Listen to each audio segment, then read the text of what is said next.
Welcome to Roundhill Radio. Through our conversations, we discover the holy and the ordinary, look for moments of grace and peace, and redefine what we talk about when we talk about faith. Hey, Ed.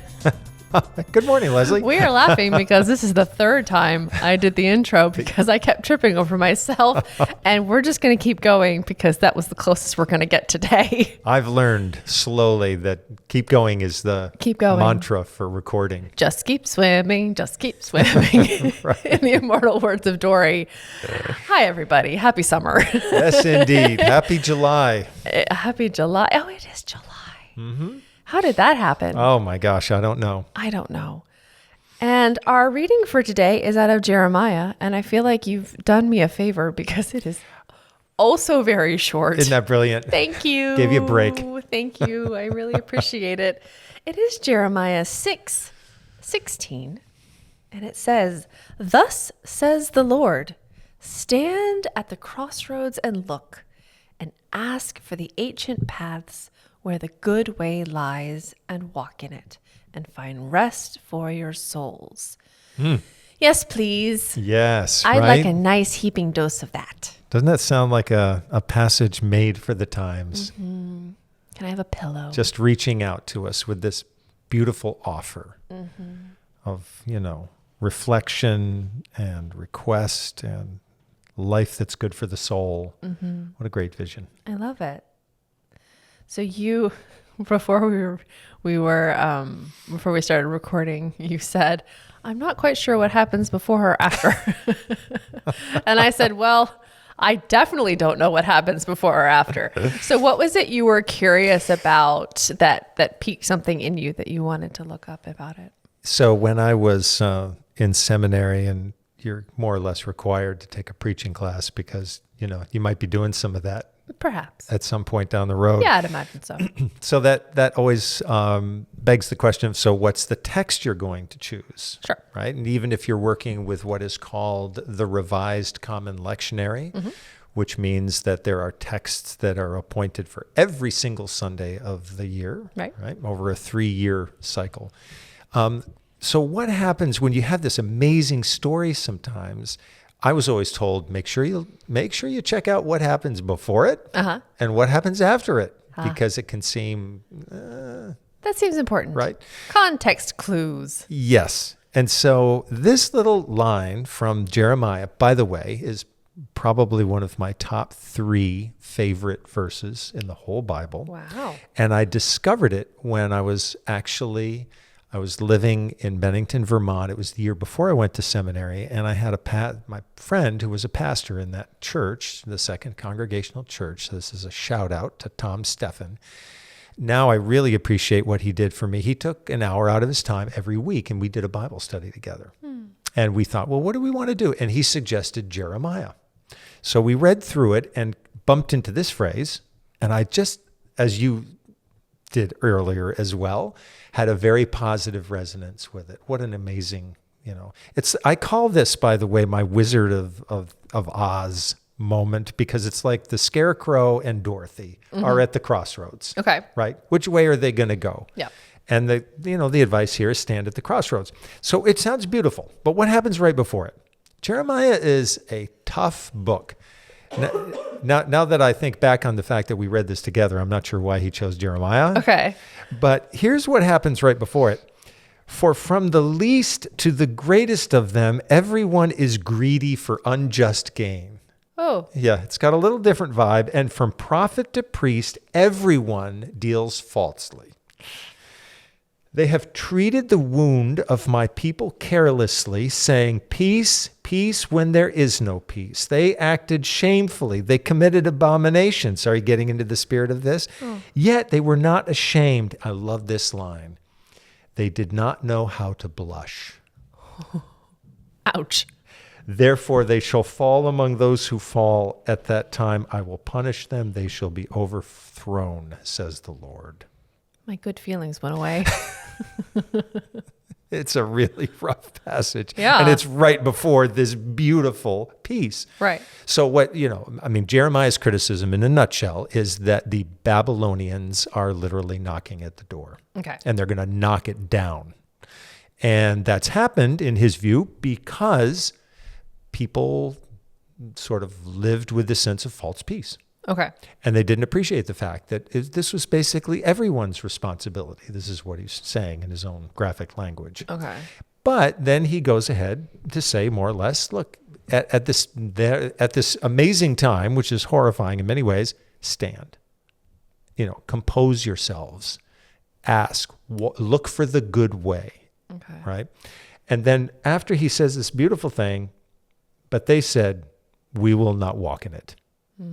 So even though he's given them a way to be in this moment, even at that moment, they say, we will not walk in it. So this false peace, so this idea that there's so much going on, there's injustice going on, and they're kind of in a bubble. Bubble, exactly. And it comes up later in the book as well that the ones who are saying, peace, peace when there is no peace are actually people who are called the court prophets. And these are people who they don't question the leadership. They fall solidly in alignment with the obliviousness of the leadership. They don't have a sense of the importance or the justice that's due to the people. Instead, they have their own sense of living in this protective bubble, which, by the way, the Babylonians burst. Okay. Right. So that false peace really turned out to be a very dangerous thing because it gave people the impression that, we'll probably be fine. And they weren't fine. Okay. There was a man who used to be the senior pastor at Riverside Church in New York City, Bill Coffin. He would adapt this phrase a little bit. He called it peace, peace at any price, as long as the peace is mine and someone else pays the price. Wow. Yeah. So that's the background to this passage. And it was actually not very long after these words would have been spoken. For whatever reason, by the way, we know a fair bit about when Jeremiah spoke. Someone wrote his words down, a scribe, maybe his followers. And so we can almost date them to the year, believe it or not. But Jeremiah, having spoken all of this, it was within years, I would say, of this happening, that the Babylonians came into Jerusalem. They destroyed the temple. They deported, especially anyone who had administrative knowledge, leadership expertise, any kind of wealth, whatever that would have meant at the time, deported all those people off to Babylon. Okay. Sort of drew them into the Babylonian culture in order to drain off whatever knowledge they could get. And it would be several generations later when their descendants actually returned to Israel, because by that time, Babylon had been taken over by another superpower, and they were a little more kindly towards the Israelites, so they allowed people to return. Okay. So there were people who wound up staying in Israel after this, but it was hard going, and we believe that Jeremiah was among those who were deported. I'm not sure. He may have gone to Egypt, I think. That's part of what happened, that he was literally brought away. Okay. So this passage seems to me to be so interesting for our time, because where we also feel the shearing away of structures and policies and values that have been so important for so long, here's a chance to really consider this call. Thus says the Lord, stand at the crossroads and look and ask for the ancient paths where the good way lies and walk in it. And so it's a very, I think as you felt when you were listening to it, something that really centers us despite what's happening in the moment and gives us a chance to plot a better way forward. I'm struck so much by how much I'm struck and disheartened and weirdly encouraged by how much as old is new again. And also by this idea of ancient, because you and I, as we tend to, we're exchanging Instagram videos. Yes. In our Instagram messages. And I had sent you one of a guy who was 3D printing a mud house. Yes. Which was fabulous, which was super cool. So it was like, it was, so I will try to describe this for our audio listeners, and I can put this as a layover on the video if I can figure out how to do this. So picture a 3D printer, which basically melts plastic and then 3D, and then, splishes it out of a little nozzle. So this does it with mud. Yep. Like loose, And he does these things. And he says, instead of artificial intelligence, he calls it ancient intelligence. Isn't that a great phrase? And I thought that was so cool. Yes. And so he's taking this ancient knowledge of house building and architecture and bringing in the modern technology and the ancient ways of building and bringing them together. And the use of the word ancient in this sort of piqued that and made that connection for me. It's a great analogy. I mean, you think about the intelligence of the ancients, and we learn this over and over again, from especially environmentally, when people will say, oh, yes, this is how they created gardens in, Mexico 2,000 years ago, now we're doing that again. Right. And that's great. We're rediscovering something of value from the past and bringing it to the present. Thank God we do that. And but with these houses where this architect was saying, and I think he actually might be from Mexico, I'm not sure, but he was talking about all these different designs, but they're all made out of dirt, mud. Yeah. And so the other fascinating thing for me that this raises is we look at this text, which is probably 2,600 years-ish ago. Okay. Right? I think that qualifies as ancient. Mm-hmm. But what do they think of as ancient? Oh, great question. So, I haven't been able to find any good background on that, but ask for the ancient paths. So the thing that I like about that is it's not like he's talking about something that's unknown. These ancient paths must be known to someone, right? Whether these are proverbs he's talking about, or stories, or wisdom traditions, legal traditions. Basically what he's saying is you have the knowledge to be able to construct the world that will be good for all.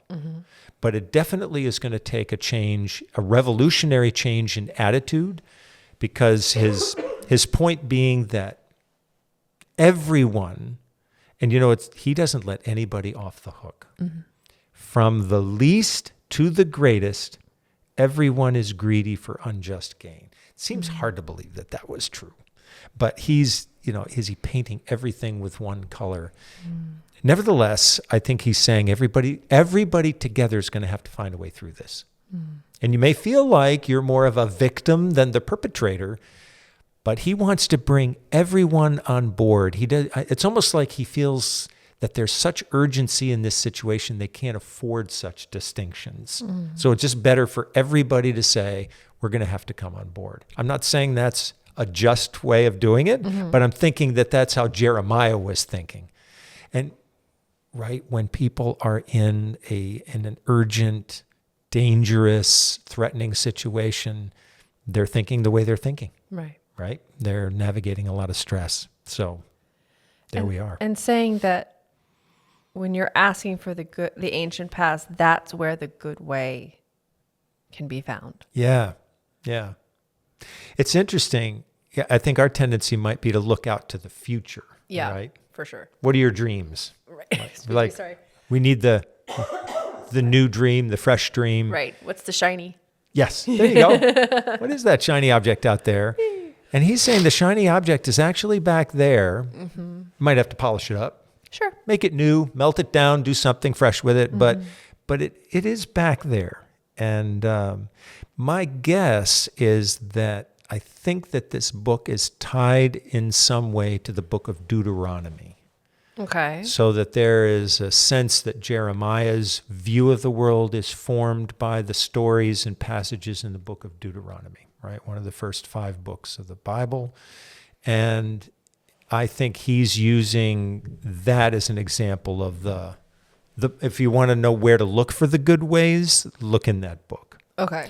And there's another, of course, really important figure in the life of the people of Israel. That's Elijah. And Elijah, although there don't really seem to be places where he quotes directly from Deuteronomy, you get the sense that's in the background. Okay. Like It's like creating the painting and you got the surface color down there. You might cover it up, but you know what? The first color that you put there was yellow. The undertone? Yep. So I think the undertone here is probably Deuteronomy. And I think he's just saying if we could really dig into that. So the question is, where do we look? Where are we looking for the ancient paths? Words of Jesus, stories of Jesus, Jeremiah. Yeah. So I feel like a lot of, I feel like when we were talking about Jeremiah, I feel like I don't have a sense of the book of Jeremiah. Someone was like, give me an impression of the book of Jeremiah. I would be like, that's exactly the You noise couldn't I would just make. come up with something off the top of your head? Yeah, I have no idea. So, so if you had to sort of give us a quick, an impression, not even a synopsis, but if you had to sort of give an impression of the book of Jeremiah to somebody after having studied it with your colleague, what would you say to people? Harsh. Yeah. I mean, this one. How's that for a starter? The first 16 is lovely here, but Gorgeous. Everything else. So I would say harsh with islands of great grace. Because there are other passages in the book of Jeremiah that are absolutely gorgeous, like these little islands. But as I've read it in the past, it feels to me very heavily into blame. Okay. And there it is, right in chapter 6, the passage earlier, you all messed up. Okay. And there's a beautiful book that was written by a man who teaches at Union Theological Seminary. His name is David Carr, and the book is called Holy Resilience. And he does explore this whole blaming thing that goes on in the prophetic material. And I was so impressed by his book, which I found at the Greenwich Library. How do you like that? I do. And I went down and had lunch with him and to talk about his book, because he was really saying that, again, it's this very heavy trip that, gets laid upon the people, that for all of these reasons, you messed up. Yeah. But there's much more poetry than I'm communicating. And so it's a very long book. So again, you have to stay with it through all of its permutations, and you really have to be able to hang in there through some very harsh language. But I think one of my very favorite things about Jeremiah is that in the midst of this horrible situation in which the Babylonians were coming into the land, he did something that turned out to be very inspiring to someone in the 20th century. Jeremiah actually bought a piece of land. Not a great time in the real estate market in Israel 2,600 years ago. Mm-hmm. And we have the text in Jeremiah, which actually is helpful because it shows us how real estate deals were conducted. And all the documents that had to be signed and witnessed. It's really amazing. That's cool. And so it's the worst possible time, and he buys a field because he says one day people are going to come back here, believe it or not, and they are going to occupy this land. And isn't that exactly what happened? And there was a man sitting in prison in the Second World War for having been involved in a plot to assassinate Adolf Hitler. And in his prison cell, he read that passage from Jeremiah, and he said, that's the one that we have to pay attention to when we look forward to the rebuilding of our country after this war. This is the time to invest our souls and our spirits in our country, because out of this horrible devastation, something new is going to happen. Wow. And that was a young 30-something German theologian by the name of Dietrich Bonhoeffer. Wow. So imagine, coming back. So again, for all of his harshness, there are these beautiful passages. And he says at one time that God's going to write a new covenant with the people. It's going to be written directly on people's hearts. Amazing. Yeah. Beautiful. So that's our friend Jeremiah. Wow. This went all sorts of different places I wasn't anticipating today. This is fascinating. From that one little verse. From that one little verse. Fascinating. Well, thank you so much, Ed. Thank you. And thank you all so much for joining us today for Round Hill Radio. Round Hill Radio is brought to you by the friends and members of Round Hill Community Church. For more information, please visit roundhillradio.org.